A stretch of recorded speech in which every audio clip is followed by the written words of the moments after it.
অকল প্ৰমোদ বৰক গালি দিছে, বেলেগক গালি দিয়া নাই। পাৱাৰত থাকিলে কি হব? কামে কৰা নাই, ইউনাইটেড হব লাগে বুলি কলে হব নেকি? পাৱাৰটো এৰি পেলাই আহকচোন একবাৰ।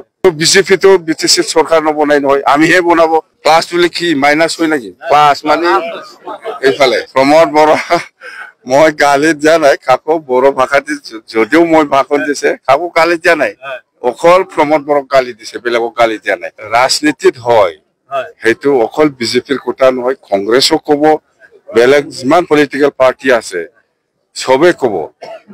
BTC অসমৰ মুখ্যমন্ত্ৰী হব পাৰে বা কোনোবা দলৰ প্ৰেচিডেন্ট হব পাৰে, নিজৰ দলটো এই BTC মানে ইষ্টাব্লিছ কৰিবৰ কাৰণে বা BTC যাতে এই আগন্তুক নিৰ্বাচনত নিজকে বেছি চিট পাবৰ কাৰণে যি ধৰণৰ আৱাজ দিলে, যি ধৰণৰ কথা কলে যে নিজৰ দলটো বেছিকে চিট পাব পাৰে বা ৰাজহুৱা এটা এট্ৰাকচন আনিব পাৰে, এইবিলাক কথা কবই, চবে কয়।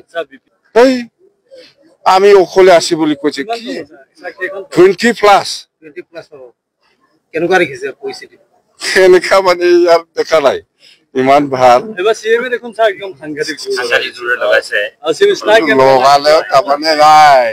BTC ক্ষেত্ৰত না বিজেপিয়ে পাত্তা পায়, না কংগ্ৰেছে পাত্তা পায় বা UPPও পাত্তা নাপায়।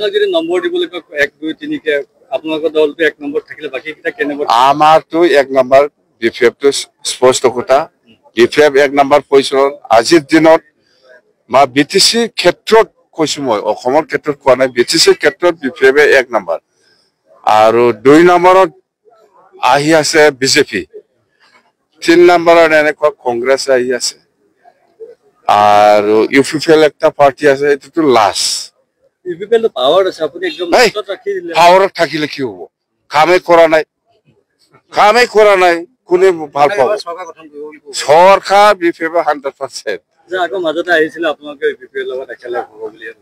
এইটো আপোনালোকে চাওকচোন, আগতেতো AGP দিনৰ হৈছে, AGP এইটো আপোনালোকে নিজে এক্সপিৰিয়েঞ্চ। AGP সময়তো এনেকা মহন্ত, সেইফালে অতুল বৰা, এনেকুৱা বহুত কিবা হৈছিল। UPPL একো নাই। UPPL মানে কি? UPPL মানে কি? ট্ৰেক্টৰ হয়, ট্ৰেক্টৰ। কিন্তু আজিৰ দিনত UPPL বা BPF দল ইউনাইটেড